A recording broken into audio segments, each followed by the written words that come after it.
భారతదేశ వ్యాప్తంగా ఏర్పడినటువంటి తీవ్రమైనటువంటి సంక్షోభాన్ని ఎదుర్కోవడంలో భాగంగా తెలంగాణ రాష్ట్ర ప్రభుత్వం ముఖ్యమంత్రి రేవంత్ రెడ్డి గారు కూడా తన కాన్వాయ్లో ఉన్నటువంటి 9 వాహనాలను కుదించి కేవలం 3 వాహనాలను ఏర్పాటు చేసుకోవడం జరిగింది. మనం చూసుకున్నట్లయితే గత 50 రోజులుగా తీవ్రమైనటువంటి యుద్ధం నేపథ్యంలో ఆ మిడిల్ ఈస్ట్ కంట్రీల నుంచి మనకు రావాల్సినటువంటి పెట్రోల్ కావచ్చు, డీజిల్ కావచ్చు, గ్యాస్ కావచ్చు, ఎల్పిజి ఇదంతా మొత్తం ఆగిపోవడంతో తీవ్రమైనటువంటి ఆర్థిక సంక్షోభం ఏర్పడింది.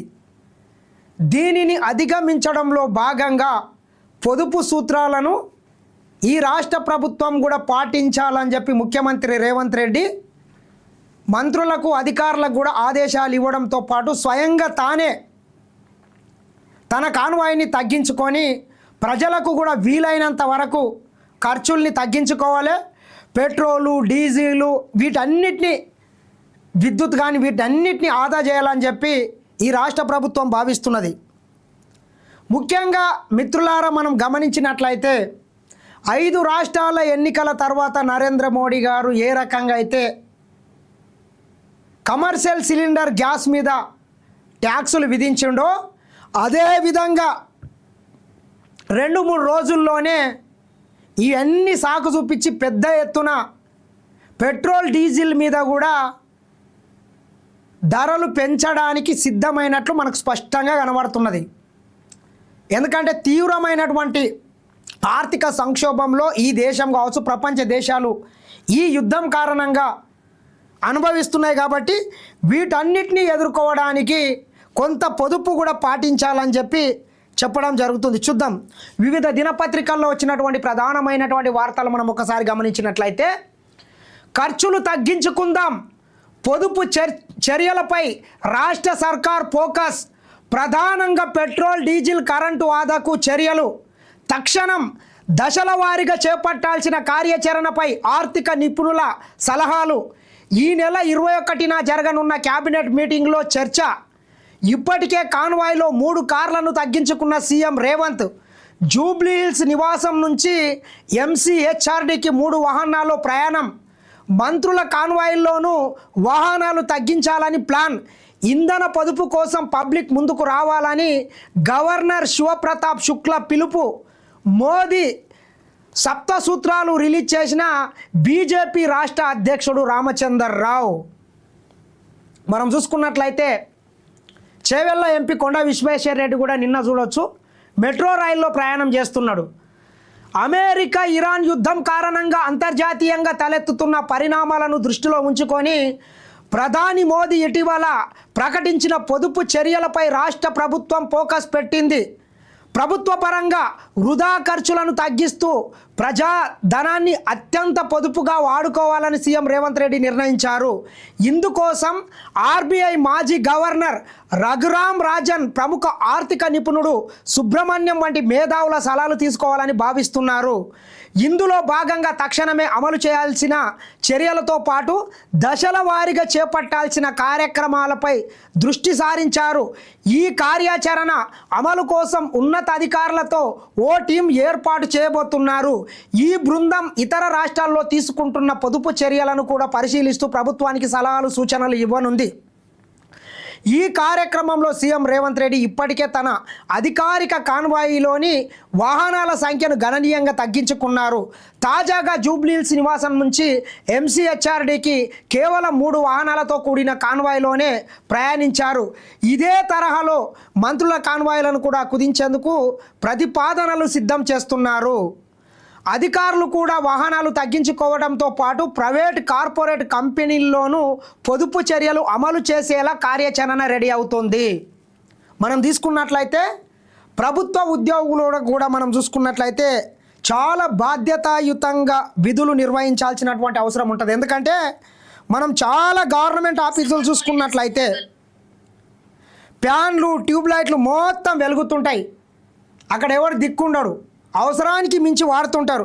కాబట్టి వీటన్నిటి మీద కూడా ఒక ముఖ్యమంత్రి, ఒక ప్రధానమంత్రి పొదుపు చేయడం కాదు, లక్షల మంది ప్రభుత్వ ఉద్యోగులు కూడా ఈ పొదుపు మీద బాధ్యతాయుతంగా వ్యవహరించాల్సినటువంటి అవసరం కూడా ఉంటుంది. ఖచ్చితంగా ఈ వృధాని అరికడితే కొంత ఆర్థిక పరిస్థితి బాగుపడే అవకాశం కూడా ఉంటుంది. కాబట్టి ఖచ్చితంగా ఆ రకంగా మనం అందరం కూడా బాధ్యతాయుతంగా అడుగులు వేయాల్సినటువంటి అవసరం అయితే ఖచ్చితంగా ఉన్నది. ప్రతి ప్రజాప్రతినిధి పొదుపు చేయాల్సినటువంటి అవసరం అయితే ఖచ్చితంగా ఉన్నది. మనం ఒకసారి చూడొచ్చు, పొదుపులో పోటాపోటీ అంట. ఢిల్లీలో ప్రభుత్వ ఉద్యోగులకు వారంలో 2 రోజులు ఇంటి నుంచే పని, ప్రజా రవాణా వాడే సిబ్బంది వాహన భత్యంలో 10% ఇంక్రిమెంట్ అంట. త్రిపురలో సగం మంది ప్రభుత్వ ఉద్యోగులకు వర్క్ ఫ్రమ్ హోమ్. కాన్వాయ్ వదిలి బైక్పై అసెంబ్లీకి మహారాష్ట్ర సీఎం ఫడ్నవీస్ అంట. మనం చూడవచ్చు ఒకసారి, మహారాష్ట్ర ముఖ్యమంత్రి దేవేంద్ర ఫడ్నవీస్ కూడా కాన్వాయ్ వాడి బుల్లెట్ బైక్ మీద అసెంబ్లీకి పోతున్నాడంట. చూడండి ఒకసారి. బస్సులో గడ్కరీ, ఆటోలో మేఘ్వాల్. అనవసరంగా పసిడి కొనొద్దు, దాన్ని మరో 5గురికి చెప్పండి కేంద్ర మంత్రి శివరాజ్. నిజంగా చెప్పాలంటే మన దేశం ఆర్థిక పరిస్థితి సర్వనాశనంగానికే వృధా ఖర్చులు మన దేశం చేసినంత ఏ దేశం చేయదు. ఖచ్చితంగా వీటన్నిటిని కూడా తగ్గించుకోవాల్సినటువంటి బాధ్యత మనందరి మీద కూడా ఉన్నది. దేనికి బంగారం పనికిరాదు. ఆయమ్మను చూసి ఈ అమ్మ కొనకం, ఈ అమ్మను చూసి ఆయమ్మ కొనకం తప్పితే అది అసలు నాలుక గిక్కోవడానికి కూడా పనికిరాదు. కాబట్టి ఖచ్చితంగా పనికిరాని వస్తువుల జోలికి వెళ్ళకండి. మనం చూడండి ఒకసారి, చైనా ఓడు కానీ, జపాన్ ఓడు కానీ, సింగపూర్ ఓడు కానీ, మలేషియా ఓడు కానీ ఇటువంటి వృధా ఖర్చులు చేయడు. వాడు మొత్తం అభివృద్ధి, పెట్టుబడులు ఎట్లా పెట్టాలి, ఎట్లా రూపాయి పెడితే 2 రూపాయలు వస్తుంది, ఎట్లా ఉద్యోగ అవకాశాలు కల్పించాలని చెప్పి వాళ్ళు పనిచేస్తే మనం మొత్తం ఇట్లా పనికిరాని వస్తువుల మీద వాడు కొనేనే వీడు కొనేనే వాడు, ఆయమ్మకు వడ్డానం ఉంటే ఈ అమ్మకు వడ్డానం, ఇట్లా మొత్తం పనికిరాని వస్తువుల మీద పెట్టుబడులు పెట్టి ఈ దేశ ఆర్థిక వ్యవస్థను సర్వనాశనం చేస్తున్నాం. కాబట్టి వీలైనంత వరకు కూడా వీటన్నిటిని తగ్గించుకుంటే బాగుంటుంది. ఖచ్చితంగా పాటించాల్సినటువంటి అవసరం అయితే మనందరి మీద కూడా ఉన్నది. చూడండి ఒకసారి, ఒమన్ తీరంలో డ్రోన్ దాడి, కార్గో నౌక మునకనంట. భారత కార్గో నౌక మునక సొమాలియా నుంచి షార్జాకు వస్తువుల్ని తరలిస్తుండగా ఘటన. 14 మంది సిబ్బంది సురక్షితం. నౌకపై దాడిని తీవ్రంగా ఖండించిన భారత్. మరొకసారి సొమాలియా నుంచి షార్జాకు వస్తున్నటువంటి భారత నౌక మీద డ్రోన్ దాడి జరిగి మునిగిపోయిందంట. మరి అది ఏమైపోతుంది, ఎక్కడ పోతుంది అర్థమయ్యే పరిస్థితి కూడా లేకుండా పోతున్నది. పశ్చిమాసియాలో యుద్ధ ఉద్రిక్తతల నేపథ్యంలో ఒమన్ తీరంలో డ్రోన్ దాడి కారణంగా భారత సరుకు రవాణా నౌక మునిగిపోయింది. నౌకలోని 14 మంది భారత సిబ్బందిని ఒమన్ తీర రక్షక దళాలు కాపాడాయి. బుధవారం తెల్లవారుజామున గుజరాత్కు చెందిన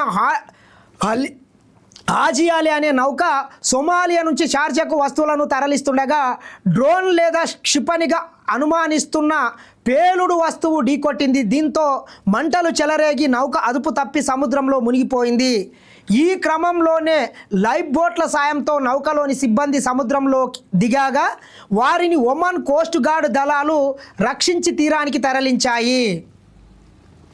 ఈ దాడి ఎవరు చేసిండ్రు అనేటటువంటిది ఇప్పటి వరకు తెలియలేదంట. ఏది ఏమైనా ప్రపంచ దేశాలు కూడా కొంత, ఐక్యరాజ్య సమితి మరి ఏం చేస్తుందో తెలియదు కానీ కొంత సంయమనంతో పాటించాల్సినటువంటి అవసరం కూడా ఉన్నది. చూడాలి మరి ఏం చేస్తున్నారు, ఎందుకు ఇట్లా అవుతుంది కూడా అర్థం అయితలేదు. ఒమన్ భారత్ మధ్య సముద్ర గర్భంలో పైప్లైన్, సహజ వాయువు ఎల్పిజి సరఫరా కోసం 40,000 కోట్లతో 2,000 కిలోమీటర్ల మేర నిర్మాణం. గతంలోనే ప్రాథమిక పరిశీలన పూర్తి. హార్మోజ్ సంక్షోభం నేపథ్యంలో మళ్ళీ తెరపైకి అంట. సాధ్యాసాధ్యాల నివేదిక బాధ్యతలు గెయిల్ ఐఓసీలకు అప్పగించారంట. ఏదైతే భారత్ ఒమన్ల మధ్య ఉన్నటువంటి ఈ సముద్ర మార్గంలో పైప్లైన్ వేసి, నా మీదికి తిప్పురా, పైప్లైన్ వేసి అక్కడి నుంచి ఏదైతే సహజ వాయువులు, పెట్రోల్ కావచ్చు, డీజిల్ కావచ్చు, గ్యాస్ని సరఫరా చేసే విధంగా గతంలో కూడా అనుకున్నారు. మరి ప్రస్తుతం యుద్ధం నేపథ్యంలో ఈ సంక్షోభాలను ఎదుర్కోవడానికి భవిష్యత్తులో మరెప్పుడైనా ఇటువంటి సంక్షోభాలు జరిగితే వాటి నుంచి ఇబ్బందులు తలెత్తకుండా ఉండడానికి సముద్రం ఏదైతే అరేబియన్ సముద్రం ఉంది కదా, ఈ అరేబియా సముద్రంలో దాదాపు 2000 కిలోమీటర్ల ఈ దూరాన్ని పైప్లైన్ వేసే విధంగా సాధ్యాసాధ్యాలను పరిశీలించాలని గేల్ మరికొన్ని సంస్థలకు బాధ్యతలను అయితే అప్పగిచ్చిందంట. మరి ఏమవుతుంది ఏంది చూడాల్సినటువంటి అవసరం అయితే ఉన్నది.